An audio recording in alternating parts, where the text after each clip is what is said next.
టీవీలో మంచి మూవీ వస్తుంది, ఈవిడేమో సీరియల్ చూస్తుంది. ఈ రోజు ఎలా అయినా ఈవెన్ సీరియల్ చూడకుండా చేయాలి. ఏం పిల్ల, ఇంట్లో పనులన్నీ అయిపోయేటి, వచ్చి టీవీ ముందు కూర్చున్నావు? పనులన్నీ అయిపోయి అత్తయ్య గారు, ఇంకేం లేవు, అందుకే కాసేపు టీవీ చూద్దామని వచ్చా. అంటే ఏంటి, ఇప్పుడు నేను సీరియల్ చూడడం ఆపేసి నీ చేతికి రిమోట్ ఇచ్చి పక్కకి వెళ్ళిపోవాలా? అబ్బే అవసరం లేదు అత్తయ్య గారు, నేను కూడా మీతో పాటు సీరియల్ చూస్తాను.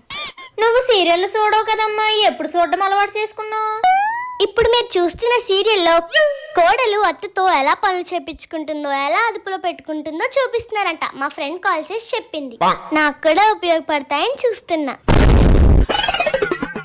అయినా ఈ మధ్య సీరియల్ ఏం బాగుండడం లేదు పిల్ల, నేనే ఇంకా ఛానల్ తిప్పేద్దామని చూస్తున్నాను. వద్దత్తయ్య గారు, ఇదే ఉంచండి. వద్దు, ఏ సీరియల్ లేవు కానీ నువ్వు మంచి సినిమా ఏదైనా పెట్టి చూద్దాం.